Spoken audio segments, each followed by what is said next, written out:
Hey everyone, it is Ann Poirier and I'm back with our Body Joyful Connection. I am a little late today. I just got home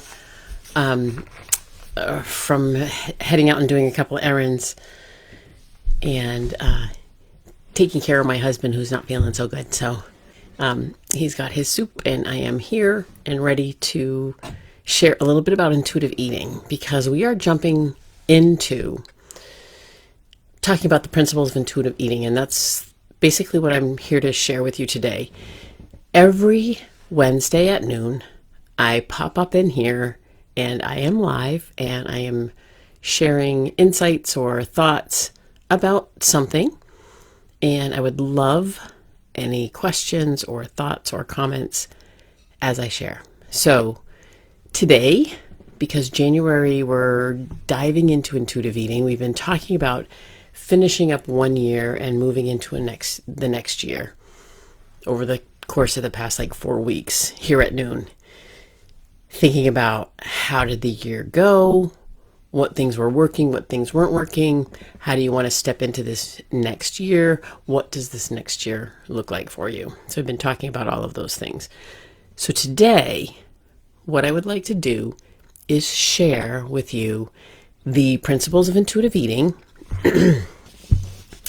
and why they're important. So first, this is the Evelyn Tribole and Elise Reich wrote this book in 1995. And so my youngest daughter was born in 1995. If I had picked up their first edition in 1995, things might have been different. And with that said, I'm kind of glad that they aren't, because I learned a lot of lessons, and they saw some things that they were able to learn lessons from too, now that I am working through this intuitive eating. It's funny because I'm reading the book right now. I'm actually listening to it, The Midnight Library. I don't know if anybody's heard of it. I like to listen to books. It works for me. And it's all about the choices that we make. As we go through our lives, we make hundreds and hundreds of choices. We make them every single day. And each choice can send us on a different path. And so as I say this is what it's reminding me of. If I had picked up intuitive eating in 1995 and learned a different way of eating and a different way of treating myself and a different way of looking at food and exercise and movement and my body, things might have been different. And I also would never have written The Body Joyful, and I would never have had the connection probably with my daughters that I do today. So this is their newest edition because they keep adding stuff to it. So I'm going to review for you the 10 principles of intuitive eating and why they're important. Right now, everywhere you look, you're seeing lots of different diet ads, programs, Weight Watchers, Noom, all those different things. You're seeing all kinds of things out on social media, on TV, in the grocery store. Everywhere you look, there's something, some external plan that is telling you how you should eat, or what you should eat, or when you should eat. And what I want you to think about here is we're looking outside of us, and we are all unique and different and have different genetic codes, different body types. We are all different. And yet we're looking outside of us to see what we should and shouldn't eat, how we should and shouldn't eat, the portions, the types of foods, when and where, all of those different things, and how.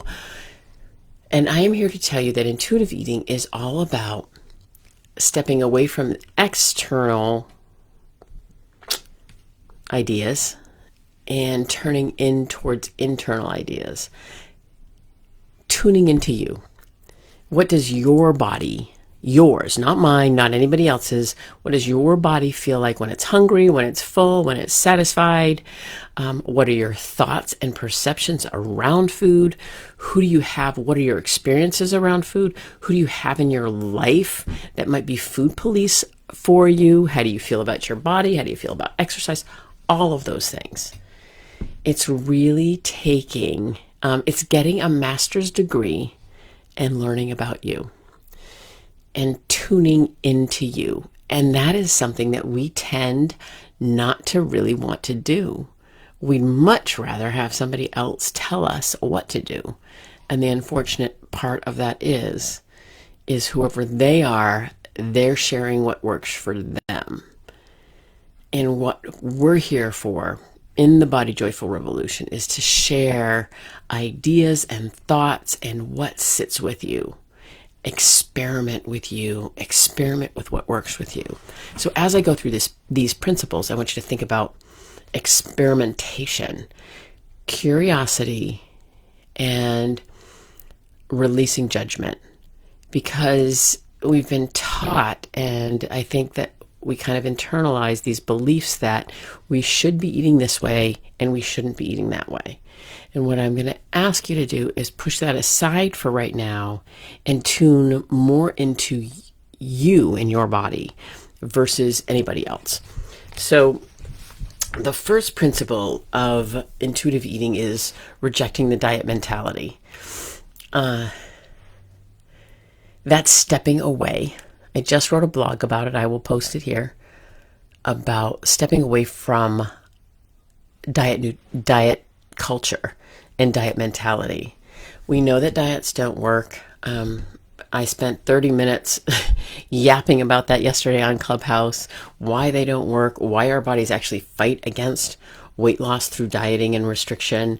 So rejecting the diet mentality. And I think about when we are in the human experience, we either are rejecting diet mentality or we are in diet mentality. And there are so many phrases and words and places that we can step into diet mentality. And with everyone I've worked with, it's like a boundary between two states. There's one step in this diet mentality, and it's not just wanting to lose weight. There's more to it than that, because I should lose weight rather than losing weight would do XYZ. So I should lose weight. Losing weight will help me do this and do this and do this. So it's kind of finding the why. And the other side is, no, I'm never going to diet again. I want to tune into myself. I'm going to figure this out for myself. Two different camps. And people straddle these two different camps. 1 foot in, 1 foot out. I did it for years. We are bringing both feet into never dieting again and trying to figure out, what does that look like for me? For me, not for anybody else, but for me. So your question is, what does never dieting again look like for you? And how can you tune into your body, reject diet mentality, reject society's thin ideal, and step into who you are fully, trusting your body, getting your head and your body connected so they talk to each other. So the first step, the first principle of intuitive eating is rejecting diet mentality. The second one is honoring your hunger. I'm doing it in her order. There is no order for intuitive eating.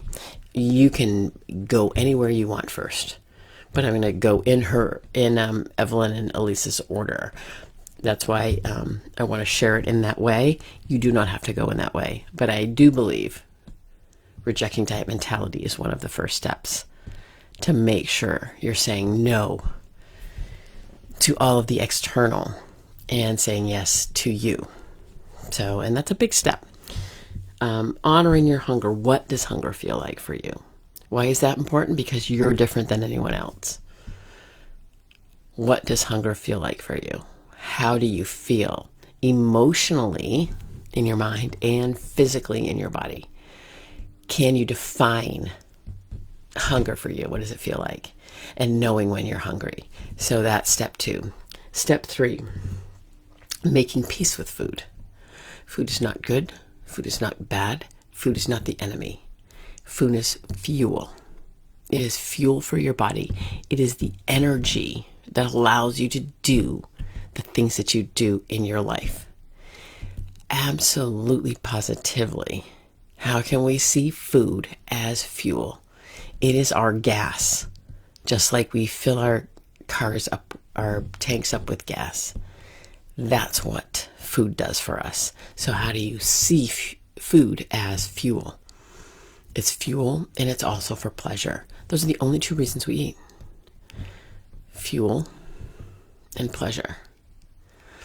Not to make us feel better about something, although that's where we go, and I'll get to the principle that talks about that. But food is fuel, and we eat for fuel and for pleasure. So making peace with food. Food's not good or bad. It is not the evil enemy. It is or the arch nemesis.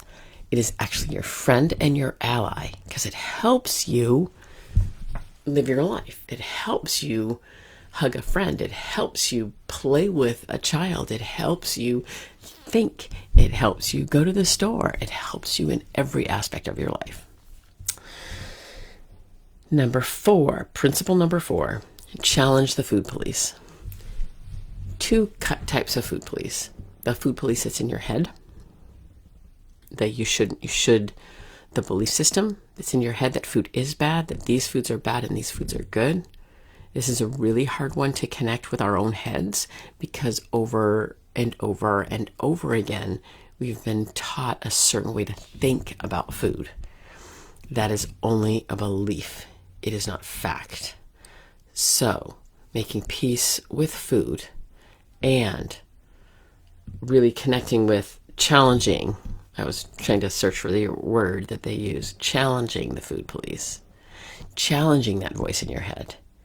Or challenging, in a kind and compassionate way, the people in your life that might push against, should you be eating that? I can't believe you ate all that. Are you going for seconds? Any of those words and phrases, those are food police. Those are people outside of you telling you what to do. Same definition. Somebody outside of you who is not you, who does not know how hungry you are, does not know how full you are, does not know what your day has entailed, does not know what your experiences in life have been, trying to tell you what you need. Only you know what you need. So that's number 4. Number 5, discover the satisfaction factor. The best way I can describe this is, because I've done this so many times, going to a restaurant, you jump into a restaurant and you look at the menu, and now menus have calories and all kinds of stuff on them. And you think about, if you pause and go, what do I want to eat? And there's this thought of what you want to eat. And then in the next thought, almost like right next to it, is what you should have. So there's a want and a should. This is what I want. This is what I should have. And a lot of times the should gets overtaken by the want. I want chicken parmesan. I should have this grilled chicken salad, for an example. If I eat the chicken salad, I eat the grilled chicken salad, I might not be satisfied. For me, I know I probably won't be satisfied because I wanted the chicken parm. And so I go home not satisfied, and I go foraging for food. And I start to eat whatever I can to fill the satisfaction. No hunger, no fullness, just satisfaction. I'm not satisfied because I did not eat what I wanted. I ate something that I didn't want. So that's one side. If I eat the chicken parm, which is what I wanted in the first place, I enjoy it, I go home and I tend not to go eating because I'm satisfied. So that's the 5th principle, this satisfaction, discovering our satisfaction, asking ourselves, what do we want? What do I want to eat? What will feel good to me? What will feel good now and after? And what does that look like? So that's number 5. Number 6, feel your fullness. What does fullness feel like? How do you know when you're comfortably full? There's a hunger scale, 0 to 10. I was very good at 0 and 1, and I was very good at 9 and 10, but I had no idea what was in the middle. Comfort for me lies right around a 7, 7.5. Comfort for some people lies 8 or 8.5. So it's all dependent on how you feel. What do you feel comfortably satisfied and full with? So that's, again, getting in touch with your body. So feeling your fullness, understanding your fullness, pausing, asking yourself if you're full. I use cards a lot. I don't have I do. Here's a card. It's got writing on it, but that's all right. Like index cards. So I have an index card, and I think about this as our stomach. And if you eat to 3/4, how does that feel in your body? What does that feel like? If you eat to 1/2, what does that feel like? If you have a snack and it's still really low, what does that feel like? This is the nuance of the hunger scale. 0, 1, 2, 3, 4, 5, 6, 7, 8, 9, 10. If it's full, we're at 10. If it's empty, it's at 1. And what we really try to do is hang out in the middle here somewhere between 3 and 8.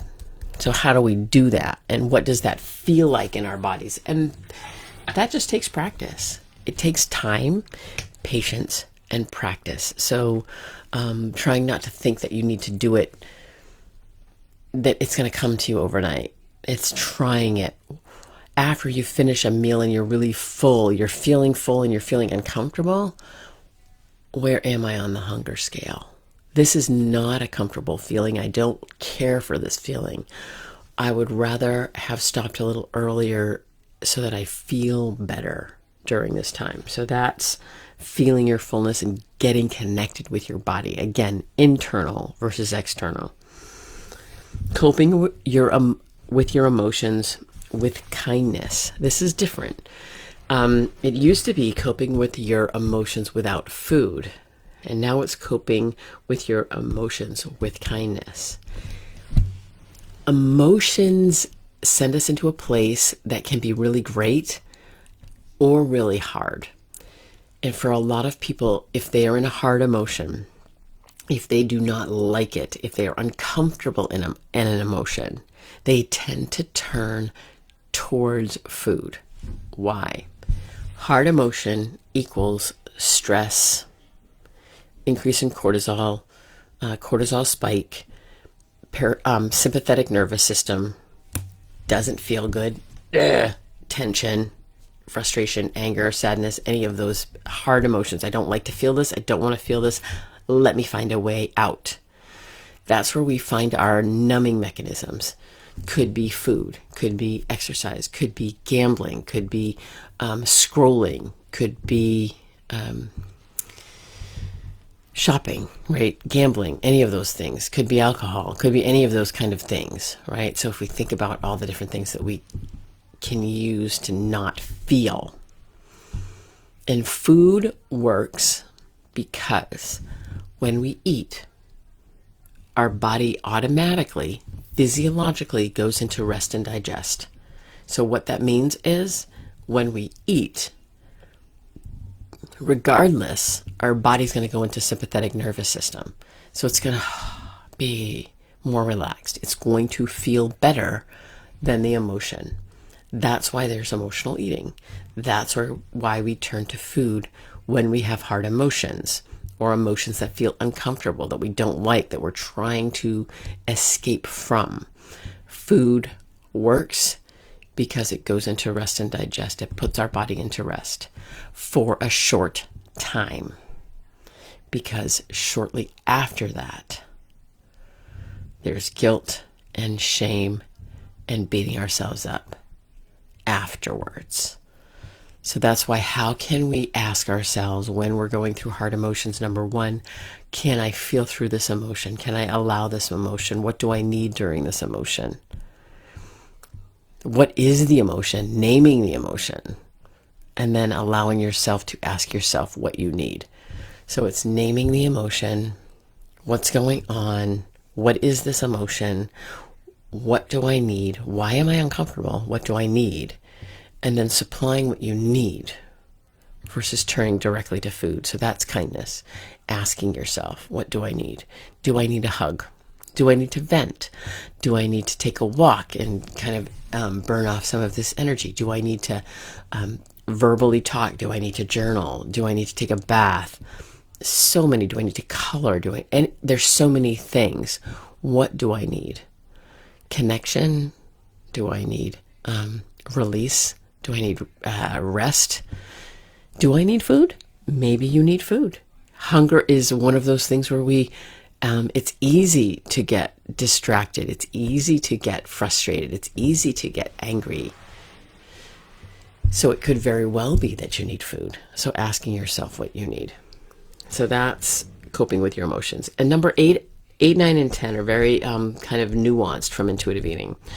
8 is respecting your body. How can I respect this here and now body? How can I treat this body? I'm not going to go into this a lot because that might be in the next couple of months. We're going to do a body respect and a body confidence a whole month. So I won't go into this too much, but respecting our body. And when I say that through intuitive eating, how can I respect this body? Ask it what it needs. Ask it if it's hungry. Ask it if it's full. Ask it if it's satisfied. Ask it if it's falling into the food, falling back into old patterns, and listening to food police and listening to the rights and the wrongs, right? So all of those things. Number 9, movement, feel the difference. Movement is just our bodies like to move. How can we find a movement that we enjoy versus movement that we hate? If we hate it, we're not going to do it. It's not sustainable. It doesn't necessarily work. If we find things that work for our bodies, everybody's different. What works for you? What feels good for you? And moving with that piece. And then lastly, it is honor your health with gentle nutrition. This is a really tough one because I think people don't know what gentle nutrition is. For me, gentle nutrition is, we know we have 3 macronutrients. We have protein, we have carbohydrates, and we have fat. We need all 3. Gentle nutrition for me is tuning into our bodies, realizing we need all 3, realizing that protein allows us to continue to do the things that we want to do for our structure. It is a structure foundation, kind of like nails on a house. Carbohydrates is the energy, so carbohydrates is like the workers, and fat is storage. So that's like maybe it's the Home Depot that has all the stuff, but you need all 3 to build the house. And that's the first time I've ever used that analogy, but I think that we need all 3 of those to function. We need fat, we need it's satisfying, right? And it provides our neurology, like it helps with our neuroreceptors in our brain. Carbohydrates, it is the main source of function for our brain, and it is an energy source for us. And protein is sustainable and it's like a building. It helps with the building process of our muscles and our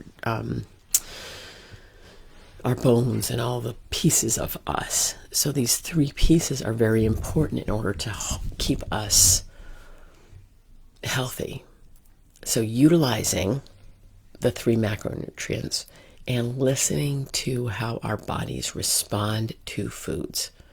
Not just the food itself, but the amount of foods. Like for me, if I have a big ice cream, I don't feel good. Like I have a little bit of lactose stuff. I get all stuffy. I start coughing. My stomach starts to get upset. It just doesn't feel good. If I have a little ice cream, a small one, yes, sometimes I want more, but I also know that I can have a choice as to have more because a little one doesn't bother me. It bothers me maybe just a little bit, but I can make that choice. I do, because in the summertime I like to have some ice cream. But now I don't have a bigger ice cream. I have a smaller ice cream. I enjoy it. I taste it more than I ever used to. And then it feels better in my body. So how do foods sit with you? So that's another space. So that's what really this gentle nutrition is. How do foods feel in our bodies, the amounts of foods, the type of foods, and how can we make sure that we are getting all that we need in our weekly food plan, like our weekly food intake, versus just one day at a time. Some days there might be less protein, some days there might be less carbohydrates, some days there might be less fat, or more and more and more. It doesn't matter. It's, can we scope out from our week and say, okay, did I eat protein most days? Did I have some vegetables most days? How did I do with fats most days?